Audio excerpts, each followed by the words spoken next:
Who else watched some of that? Uh, Yeah, blocked Uh, it from memory. I watched the condensed version, Yeah. and that was rough. I watched the 6-minute highlight reel, and that wasn't very good. It's like Was that rough too? 20. Yeah. I don't know. It's Salt Lake seems just a little out of sorts. They're still obviously one of the better teams in the league. Just they haven't lost any of their roster and they're still very very good. But um, yeah, they just the second half they looked super out of sorts. And also João Plata went off injured, which is I don't know what his That's status is, but that's a big deal for Yeah. them because yeah. he's Yeah, like you been said, they weren't missing any pieces. That's kind of I think a big one. well. Now they are missing pieces as of whatever the Sure. middle of the half. So yeah, but Salt Lake. The thing that jumps out at me about this is one shot on goal for the LA Galaxy. Yeah. Just not really. I, Is it officially time to worry about the Galaxy? I know we're only 3 games in, but they didn't have a good showing in We saw Tijuana. We saw this 2 seasons ago also, where they went through a long Right. dry spell That's at the true. beginning of the year, and they still won. But they So also, they also had Beckham. They also had Sean Franklin then, which they are starting James Riley, and now he's down, and they're starting Leonardo next to Gonzalez, which is a bad idea, and they just don't have the depth they used to. I mean, obviously Beckham's gone, Franklin's gone, Villarreal's gone. Um, they've got Janino left, who's aging. They've got Donovan, who is still really good. They've got Keane, who's still really good, and they'll still make the playoffs off of those two alone, but probably. But maybe not. I don't know. The West is so good that that might not be enough. I'll throw my hat in the ring and saying that I think they're just going through a tough spell, and I expect to see them recover from it throughout the year. But I guess we can watch and see how it develops throughout the year. yeah, I don't think that they're gonna. I don't think there's any reason to worry about them. And as someone who supports a team in the Western Conference, it's really pleasant to not have to worry about them for a moment or two. Like you do get really sick of hearing about Yeah, them. I could imagine. But their core is a little bit older, but I still think they have enough quality. Particularly if some of their guys, some of their new Ishizaki is. I don't seems promising. Yes, he's artist. Still seems like he could just suddenly become really amazing if he just gets a slightly better touch and a little more intelligence. They've still got really really good pieces, and they've still got a solid core of a team that's been together for a long time. That will carry you far. Gianssi's definitely been struggling these first couple weeks, and I don't think anyone expects him to continue that mediocre form throughout the season. Although I do still think, though, that if that backline doesn't improve, if they don't get someone to supplement Omar Gonzalez back there, they're going to hugely struggle. I mean, we saw the core of how DC melted down last year as the backline went down is that McDonald and Jakovic, who were a fantastic center back pairing in 2012, regressed to the mean, like they had to where they'd been playing the rest of their careers, and suddenly they were a below average back line, and suddenly, everything fell apart. So if that happens, in a competitive West, we'll see. Yeah. I'd say it's interesting to watch, but after watching that LA RSL, not even watching it, but watching the highlights, saying maybe not so smart to say that it's going to be interesting to see what happens with LA's, but whatever happens, happens. And they did. It will be informative to see what happens. Yeah, that's the word I'm looking for, is informative. There will be events of a sort. There will be happening. I guess LA. in their defense, they did go to Salt Lake and get a point, so. Oh yeah, which is, I mean, that's More than Super. altitude. They're a good team, yeah. But it's surprising that RSL gave up, gave up a goal so easily and then couldn't seem to get it back either. I don't know. Both of those teams, I think it could just be that they're struggling a little bit with their early season form. And it seems like things are just a little out of sync. But I still expect both of them to be in the playoffs for sure. All right. I think honestly, I'm still in the boat where I expect almost every team in the league to be in the playoffs at the end. Yeah. So it's really tough for me this year. So who can we count out in that case? Let's just get it out of the way Montreal. now. Chivas, Montreal. Chicago. No, we're not counting out Chivas. Are you serious? Yeah. We're not. Yeah. No. All right, Ian, Yeah. we have to choose. We have to either count out Chivas or we have to count DC out. Which is it going to be? Neither. We can still do it. Ian, who I are said you? Doesn't work that way, Ian. Who are you I said I counting out wasn't right gonna freak out until week 5. I said I wasn't gonna freak out until week 5 It's about week DC. 4. now? I can't wait. No, it's not. Everybody tune in 2 weeks for the Week 5 Freakout edition. It will be amazing. But Well, yeah, speaking of the, go ahead. What?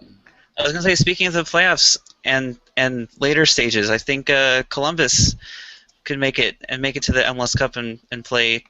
I wrote down Toronto because I wanted to be silly. I was curious about that one. The Crew versus TFC bold prediction for the final, and I thought, you do know how the league works, right? You are the one who actually knows more about the league than any of the rest of us. We used to have some teams from the West play in the East and vice versa, but they threw that by the wayside. Yeah. Yeah, Columbus I'm really excited about this year. I'll just talk about them for the next 2 hours if you guys want. Sounds good. That's good. Yep. Yeah, we had the game versus Philly this weekend. Largely considered one of the most entertaining games of the weekend. It was pretty fun to watch. I think both teams really had a lot of kind of attacking prowess going on. But Columbus is definitely impressing me this year with Berhalter's new playstyle, which I know during when we were doing team previews at the beginning of the season, I said, he came in and said he wanted to play an attractive ground-based passing game, and I would believe it when I see it, and I now believe it. Hmm. It was a fun watch. It was a very entertaining match. Yeah, and in a weekend where there were a lot of really horrible games. Mm-hmm. Actually. So nice to hear people say, "Oh, there's some entertainment value in the way that this team plays." Pretty. Something going on there. Yeah, I think as fans, we're really excited to see what Giancarlo Gonzalez has brought to our back line. I don't think any of us were expecting that. He's a Costa Rican defender, and between him and Parkhurst, I think we would all like to see them, the back line communicate a little better because there are breakdowns here and there, but they're both experts at diffusing those breakdowns when they do come, which has really helped us out on the defensive end. Yeah, when you have those two guys, I mean, that's at least a above-average MLS backline, isn't it? Yeah, and like I said, we didn't really know Gonzalez coming in, but now that we've seen him, we're really excited about our back line. And then we also have Josh Williams back there, who is more of a right winger than he is a backline member at this point. We see Waylon Francis and him for the second game in a row way upfield. He actually got called offside at one point as a right back, which was exciting for us.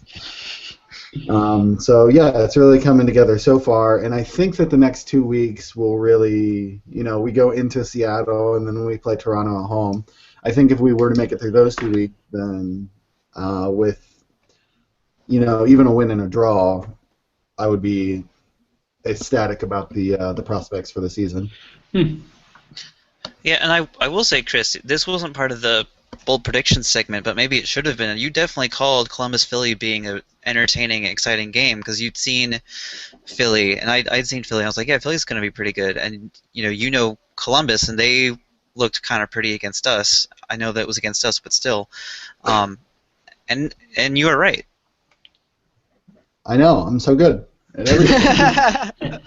Hey, congrats! I still think that myself a pat on the back. I think that Philly has a really solid attack this year, and I think we're going to see them give a lot of teams trouble on that end of the ball. I think that was my prediction last week, and I'll stick by it after seeing them through a third week. Philly, they just really have a lot of strong pieces there in the midfield and with Latu and Jack Mack at the forwards, and even some of their newer players are really kind of stepping up there. So I think they're going to be dangerous. More so than I know we kind of the beginning of the season we were up between them and New England, I want to say, in terms of what team would kind of have a breakout year. And I think that I'm definitely seeing Philly over New England at this point. Which is weird because New England brought a lot more back than Philly did, and Philly's got a lot of new pieces, and they've sort of like Toronto have seemed to found an identity and gelled a little bit faster. And New England's they're really struggling. I mean, I think Matt Doyle's even calling for them to play direct, which would be a huge change from how they played last year. So we'll see. But I think you're absolutely right. I mean, so far I know we're only 3 weeks in, but Philly over New England for sure. Yeah, and I think the other good thing that Bearhalter's brought to Columbus so far is we're finally seeing those kind of like there have been a lot of pieces in Columbus that have a couple guys who have been under the radar, who we've thought have been really good throughout, including Will Trapp and Bernardo Honor was injured through most of last season, so he's been out for a while, and Josh Williams in the back, and it's really nice to see them finally kind of being used correctly and really coming to the forefront and given Higuain a lot of help, and we don't even Aduro's coming in off the bench at this point because Jimenez has been impressing more so than he did at LA. So we've been really excited to see kind of all the changes this year with our new coaching and now new ownership sooner or later. Yeah, what's the deal with your president getting? I know that this is on the list of things that we are supposed to talk about. Yeah, should we just pretend like I didn't say that? No, let's roll. Yeah, let's go. Let's roll. We're here. Yeah, let's do it. Yeah, so McCullers is out now. Do you guys have questions on that? Is that just a result of there being the sounds of copulation on the Time Warner stream through Union? I don't believe that was it. I think that it has a lot to do with Darn! I was really excited. We forgot to talk about that. That was the next most exciting part of it, right?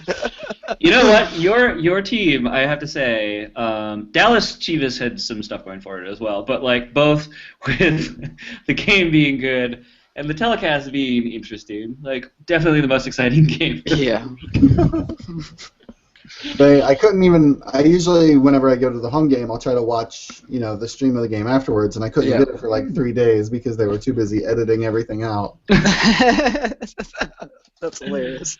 But yeah, so I think with McCullers being out, we think it's mostly due to, the TV deal that went south for everyone there. But if you look back, 3 years ago, he released a series of initiatives, which were get us jersey sponsor, get a stadium sponsor, and get 10,000 season ticket subscribers. And so far, we've only accomplished one of those 3 goals over the last 3 years. And then I think if you add that, to accomplish, what was that? The easiest one to accomplish too, probably. The jersey sponsor was the one. Yeah, was the only one we got. They've still been working on naming rights for the stadium, and they said they're around 8,000 currently on the season ticket holders. They want to be up to 10.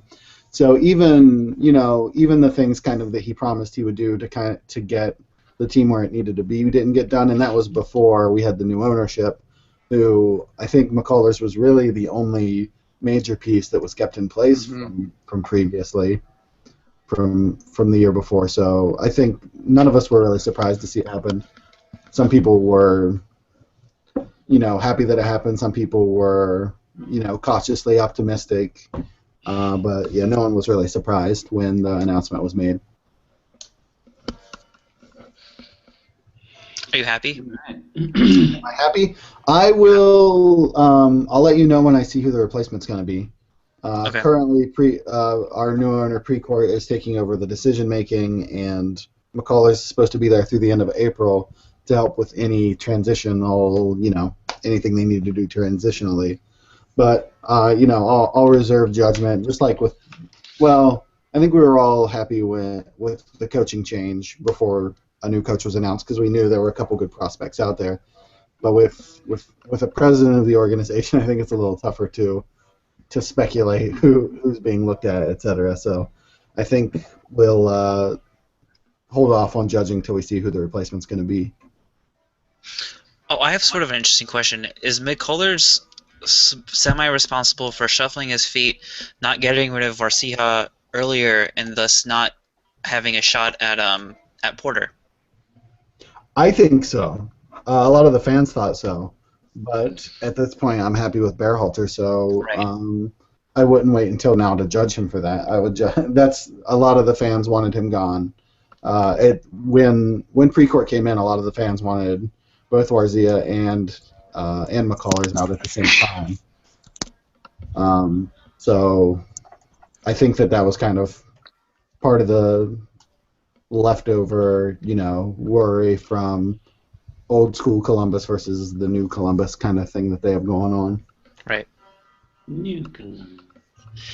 Cute. All right. So since I just mentioned Porter, should we go to Let's Portlandia? talk about Caleb. Oh, Caleb. Yeah, I don't know if any of you watched the Portland, Colorado game, but really there is 1 minute of it which is worth watching, and the rest of it is, I speak with no exaggeration here, one of the worst games I've ever seen.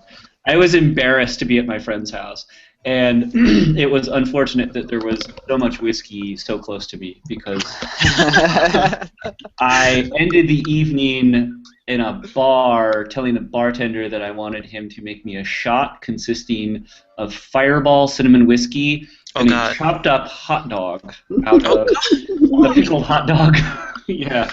This is getting really dark right now. Yeah. No, the Portland, Colorado game was definitely affected by the elements. They're not that bad of teams, but it was in the mid-20s Fahrenheit. It was extremely windy. Apparently there was a pretty solid 30-mile-an-hour wind blowing through the stadium. The field was frozen. Everybody looked out of sorts, and it was definitely had the feel of a 0-0 draw until Donovan Ricketts went full retard, I guess. I don't know what to say about it. Josh, to be completely honest, I understand that this is a soccer podcast and it's about the sport, but can we just go back to that cocktail for a minute?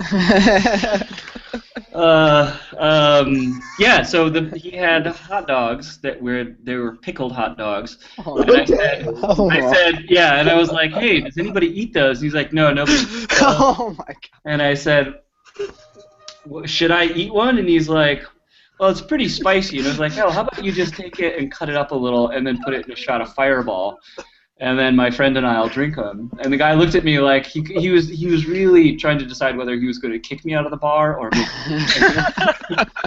And he wound up making me the drink, and I drank it. And then right after I drank it, I was like, I need to go home. Like this is really far down. Better Sense didn't give it to you. Yeah. Yeah, no, he didn't care that much. There aren't that many dive bars in Seattle, but I managed to find one of them where they don't really care about your well-being that much. But yeah, back to the Portland, Colorado game. So it was 0-0. It was a horrible game, and I think in like the 65th minute or so, Donovan Ricketts managed to do 4 things at once, which was actually